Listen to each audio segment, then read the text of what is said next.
You're listening to an Airwave Media Podcast. This episode is brought to you by LifeLock. Between two-factor authentication, strong passwords, and a VPN, you try to be in control of how your info is protected. But many other places also have it, and they might not be as careful. That's why LifeLock monitors hundreds of millions of data points a second for threats. If your identity is stolen, they'll fix it, guaranteed, or your money back. Save up to 40% your first year. Visit lifelock.com/podcast for 40% off. Terms apply. This episode is brought to you by KPMG. Making an impact is how KPMG helps make the difference. KPMG applies advanced tools and strategic thinking to convert data into actionable knowledge and deliver value by improving performance through transformation, modernizing processes with technology, harnessing the power of data, navigating complex M&A transactions, and enhancing trust among stakeholders. Go to kpmg.us/advisory to learn more. KPMG. Make the difference.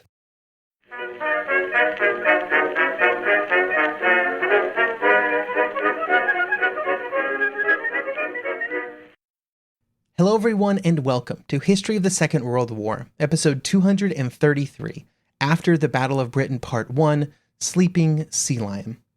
This week, a big thank you goes out to Michael, Christopher, and Philippe for supporting the podcast by becoming members.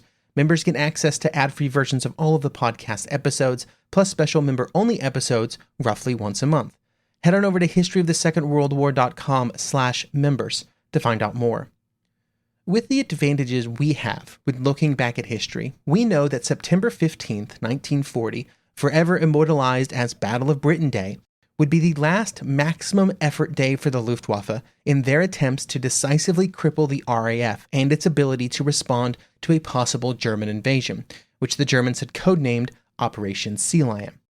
However, at the time, on both sides of the English Channel, it was far from clear that, as the sun set on the 15th, those types of aerial engagements would not be seen again. On the British side, they were completely reactive to German plans. If the Luftwaffe wanted to launch more raids, they were doing everything they could to prepare for them. On the German side, the situation was generally unclear, but the Luftwaffe leaders would proceed on the 16th and after as if their mission had not really changed, and if anything, it was now more critical with the possibility of an invasion in question. And so for the rest of September, the fighting would continue. Not the same as before, but every day still unclear as to exactly how different the new status quo really was. On the 16th, there would be another meeting of Luftwaffe leadership, staff, and commanders to try and determine exactly what had gone wrong on the 15th and what could be done moving forward. The major topic discussed was one of blame, and at first the blame fell directly on the shoulders of the German fighter groups. The theory, from Goering and other Luftwaffe commanders, was that the fighters were not taking advantage of the opportunities put before them, and were not gaining more decisive victories over the RAF because they were, doing something wrong.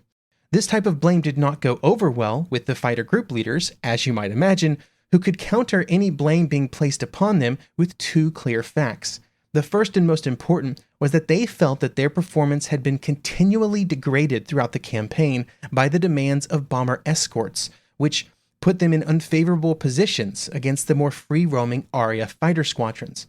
The second fact was that the RAF had changed their tactics, and over the previous days they had concentrated their response in ways that they had not done before, with larger numbers of squadrons all hitting at the same time, making it far more difficult for the escorting fighter groups to keep them away from the bombers. They were absolutely correct to point out these issues that they were having and their reasons for them. But there was also the simple fact that there were simply less of the fighter pilots than there had been when the campaign started. They'd been suffering attrition all along the way. To try and address this issue, the decision was made to bring in more Bf-109s from other areas of Germany to reinforce Luftwaffe 2. Along with this, the entire 8th Flieger Corps would join them as well, to try and make up for the fact that Luftwaffe 2's groups had been hit hard over the previous weeks, and there were simply not enough replacement aircraft or pilots available to make good their losses. The theory was that if Sea Lion was not going to happen, these forces would allow the Luftwaffe to break British morale simply by themselves. This seems wildly optimistic, that they were going to somehow do something to British morale when they hadn't been able to do those things over the previous months. But it was, once again, rooted in faulty intelligence. On September 16th, the latest Luftwaffe estimates for RAF Fighter Command were just 177 operational fighters, which meant that they would be unable to meet more Luftwaffe operations as strongly as they had done on the 15th because they simply did not have the aircraft remaining. Also, according to those intelligence reports, they had only been able to launch the large operations on the 15th by committing almost every single fighter in their inventory. That Luftwaffe number of 177 was a bit off. The actual number was 659, over 3 times as much. The difference between the two numbers was wide enough that it decisively impacted strategic planning, and that's why the Luftwaffe was still planning on continuing its air assault on September 16th, although it would not be able to do so for several days due to weather. The very optimistic estimates of RAF strength would be tested occasionally over the last 2 weeks of September. For example, on September 18th, there would be 3 raids that took place. However, most of these raids were often met by very strong British fighter responses. For example, one raid would be met by 8 RAF squadrons, resulting in the loss of 9 German bombers and 7 109s for the cost of 5 Spitfires and 7 Hurricanes. The official report on the German side would simply claim that there were strong fighter defenses that were encountered. The biggest challenge for the Luftwaffe is that there was not really a way that they could scale down their daytime operations while still accomplishing anything with them. As the number of available bomber and fighter groups within the Luftwaffe continued to decay over time, the new RAF tactics of large multi-squadron attacks made it more and more risky to send over smaller attacks because they would just get swamped by larger RAF numbers. If the Luftwaffe estimates of RAF strength had been accurate, this would not have been sustainable for the Royal Air Force, but they were in fact completely sustainable due to only requiring a fraction of the RAF's total fighter strength. After September 18th, there were another several days of bad weather, and this would put a damper on any further real operations during this period. But Goering and the other Luftwaffe leaders would target the last week of September as a period with expected good weather when the Luftwaffe could have several consecutive days of operations to hopefully bring the attacks over Britain to a successful conclusion. However, by the last week of September, the entire purpose and goal of the campaign for the Luftwaffe would also change due to the changes made in the planning and scheduling of the invasion, Operation Sea Lion. While the air battles over Britain had occurred over the previous months, the plans for Sea Lion had continued to solidify and gain the types of details required for a successful operation. After the initial disagreements between the Army and Navy staffs, they had developed a plan that they both were working towards and which both believed was possible, even if they had both made compromises along the way.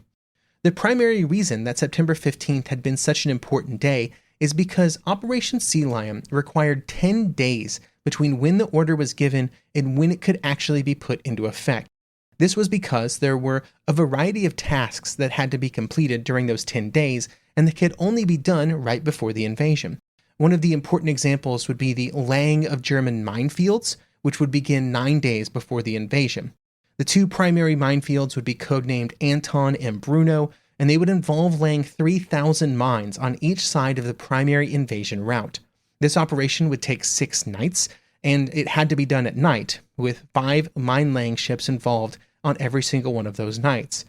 To give some idea of the difficulties involved, along with those mine layers would travel 6 mine sweepers because they also had to be concerned about British mines that were being constantly put down in the channel at various points.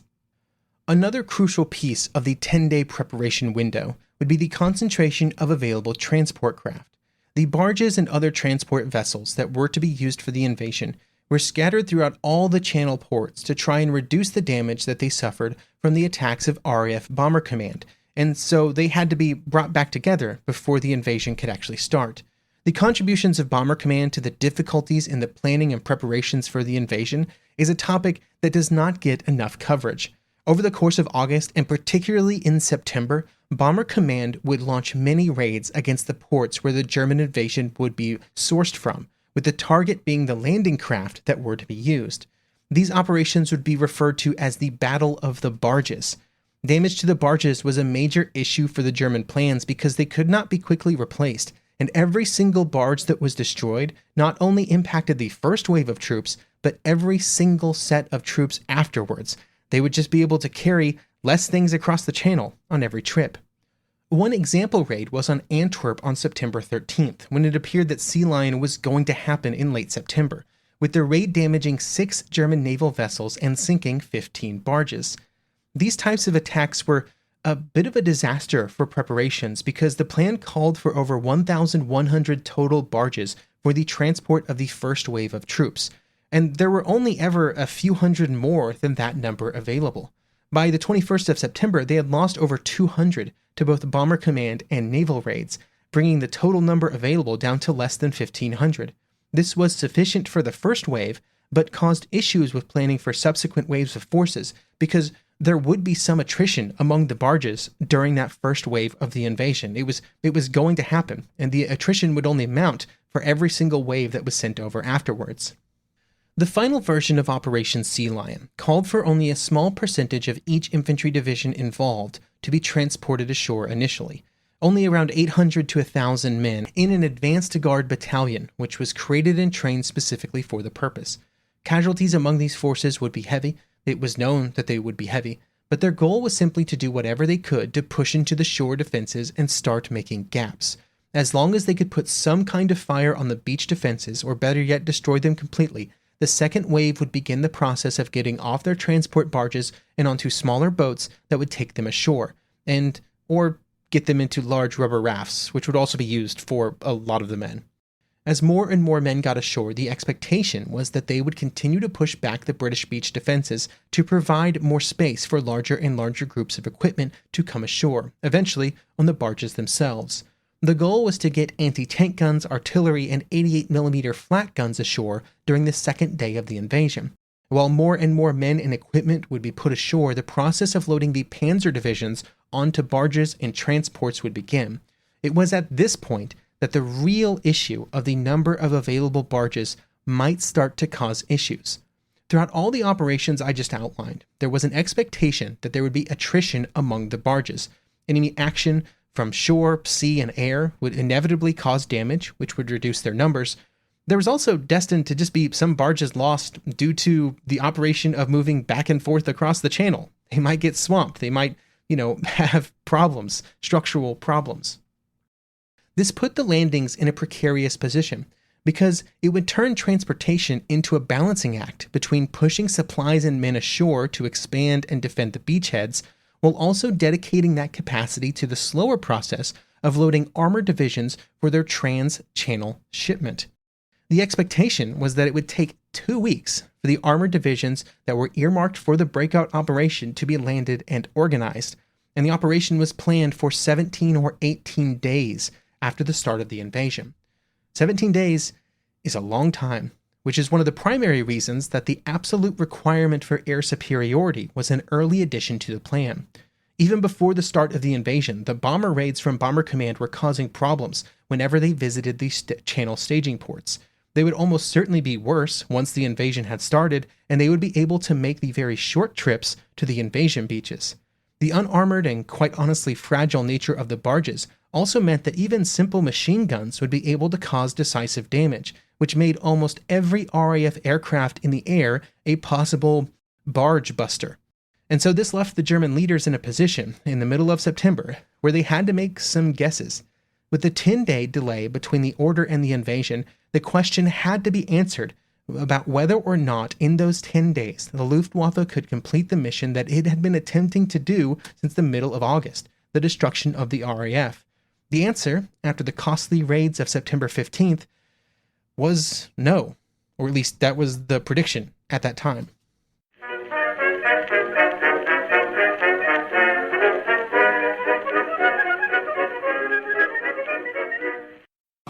It's back to school season and Clorox is donating 2 million disinfecting wipes to classrooms across America. Because back to school means things can get a little bit messy. Just ask kindergarten teacher Miss Gibson. Give me just one Clorox wipe and I'm ready for glitter glue, exploded lunchbox yogurt, peanut butter handprints, runny noses, picking noses, rubbing noses. Touching noses. Thank you, Edward. Ooh, nap mats and lockers and tissue boxes. And Clorox scissors. disinfecting wipes. Teacher's #1 wipe. Clean feels good. Based on unit sales data. Ford was built on the belief that the world doesn't get to decide what you're capable of. You do. So ask yourself, can you or can't you? Can you load up a Ford F-150 and build your dream with sweat and steel? Can you chase thrills and conquer curves in a Mustang? Can you take a Bronco to where the map ends and adventure begins? Whether you think you can or think you can't, you're right. Ready, set, Ford.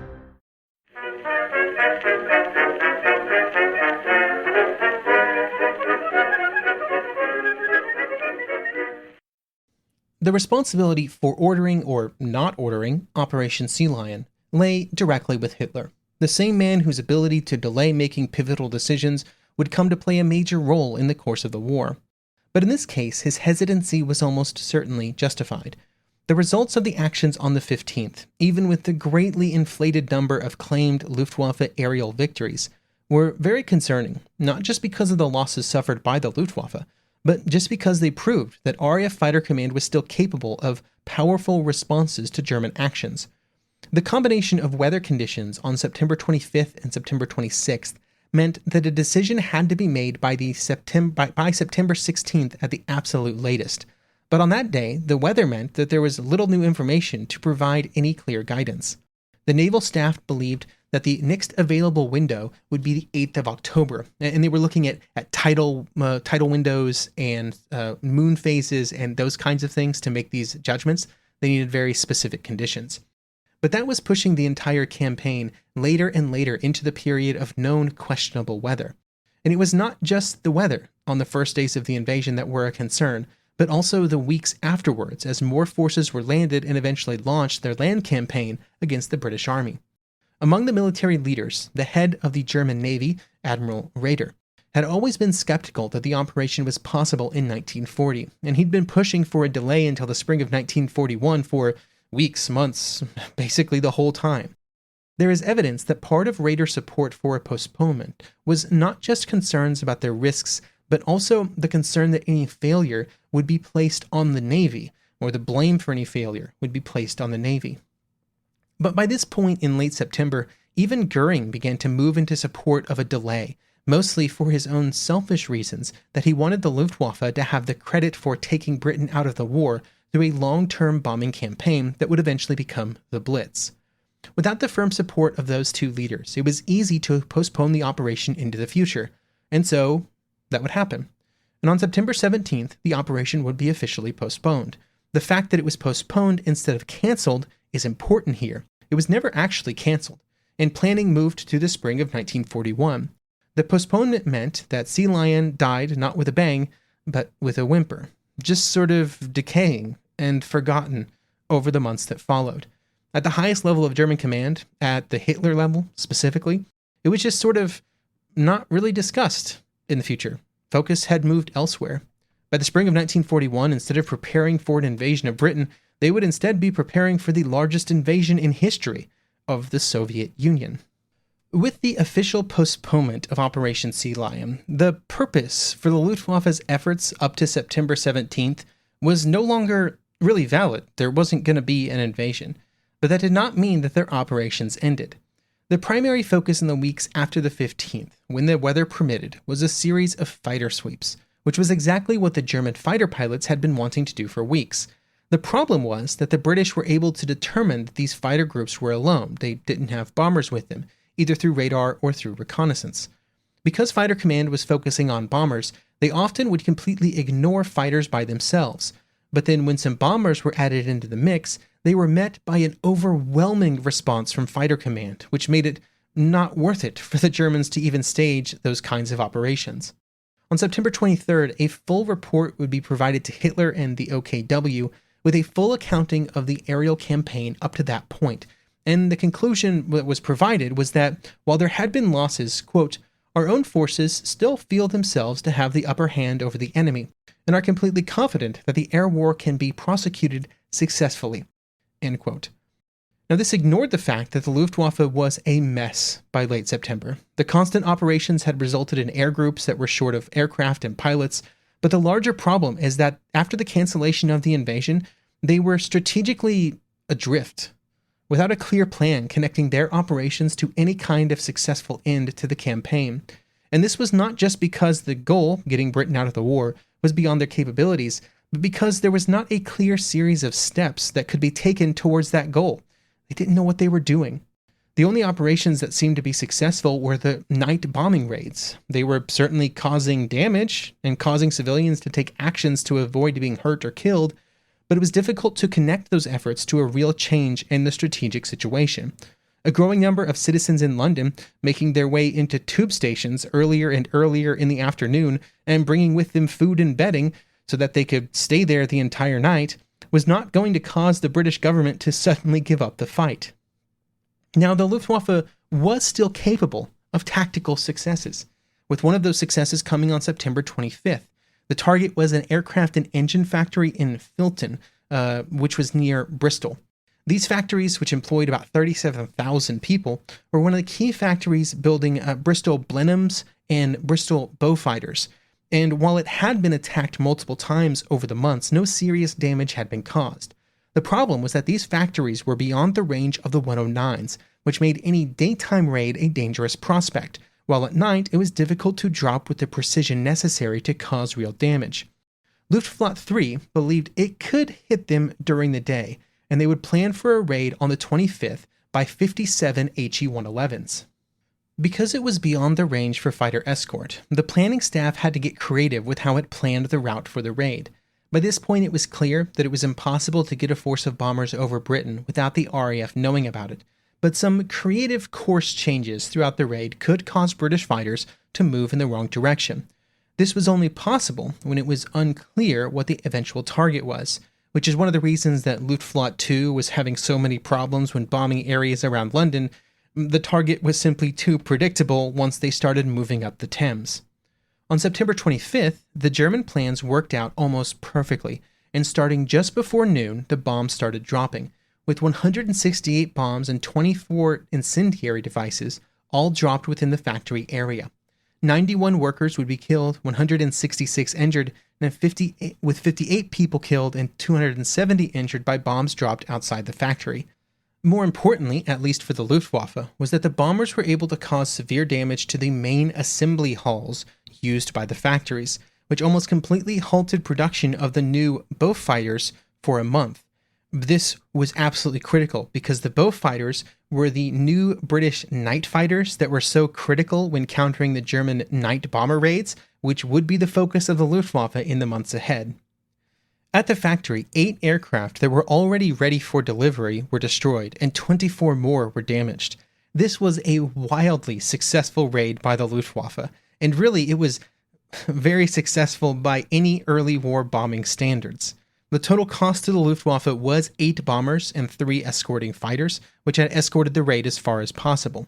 While the results of the raid were good, it still came down more to luck than skill, with it simply being lucky that some of the bombs hit the right buildings when other raids had failed, and unfortunately for the Luftwaffe, it did not present a new blueprint for future operations.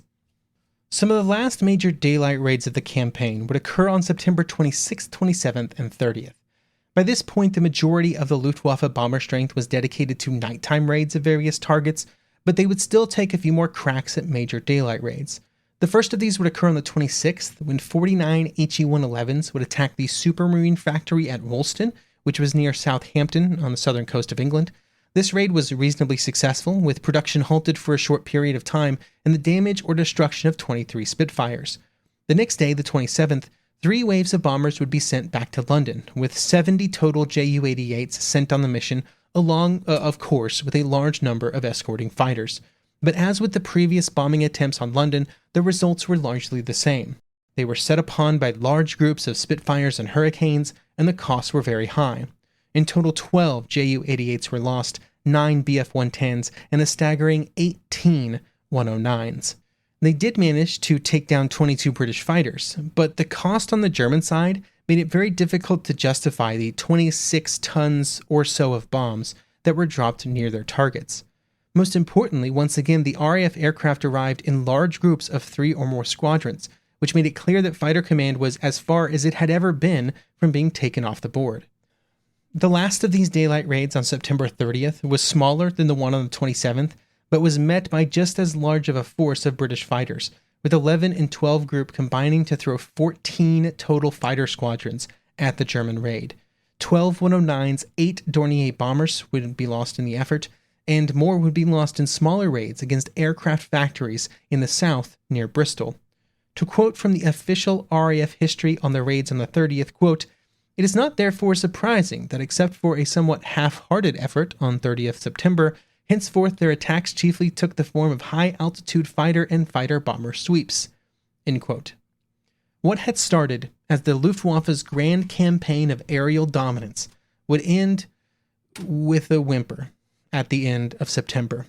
There would be many more bombs dropped on Britain over the following months, but the goals would be different, and achieving them would be even further in some ways beyond the Luftwaffe's capabilities. Because after September, the focus was on nighttime bombing. It was on strategic bombing. It was on breaking the morale of the British people through what would come to be known as the Blitz. And they wouldn't come very close to doing that either.